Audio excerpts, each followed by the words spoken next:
没事没事没事。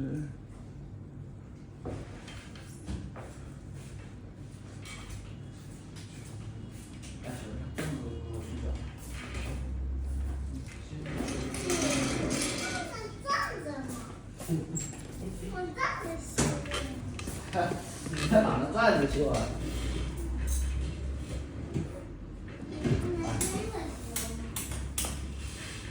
去啊，指甲是吧？对。疼吗？别动啊，你指甲两层，两层。对，这个就是这个有一点。这个吗？对。我去。这硬也好修，你不要动。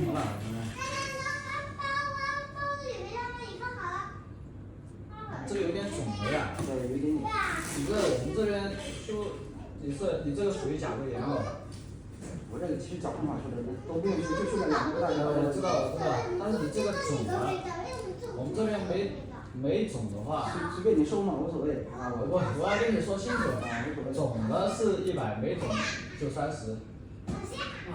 哦，你的意思，我这还收100。哎，对，你这个肿了，因为他那个脚也是的。我这怎么收100？我就经常修，我这就是一刀的问题下去啊，就两刀的问题。我跟你说啊，你这里面肿了，刚才我看到都有脓冒出来了，就一点点，刚痛的，里面有指甲。哎呀，以前修脚那一块都20、30块钱，怎么是变100了？以前肿没肿？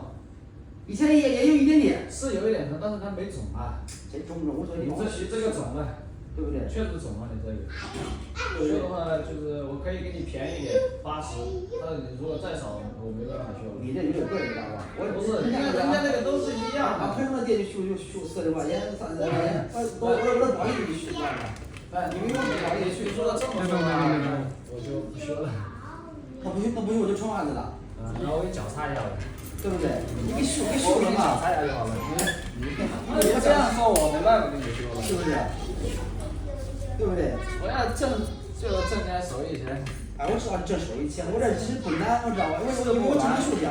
对于我们来说是不难，但是你别动啊！我们那上面写的有发炎红肿，都是100起步的。我这其实没发炎，你看哪有肿？你看，哎，我自己按都不肿，你自己试一下。哎。还叫别人看，来，你看我自己按的不痛，我确实不疼。确实肿了，对不对？来，你脚来过来，来，我跟你说哈，看到没有？你这个脚肯定也碰到了，你这个指甲。看到没有？谁觉得哈？我也挤到了，或者碰到了。挤到了。是不是挤到了？这2个脚趾都是。不是挤到就碰到了，不然不会这样的。我跟你说，那肯定难修，我这就是你早一点也是经常来修的。你这个里面修出来很大块指甲，你修不修？50修不修？不修你60，修不了。你这个这实在不修，没办法。我这个跟正常脚一样的。你这个确实修不了。哪去修甲？你看，就是。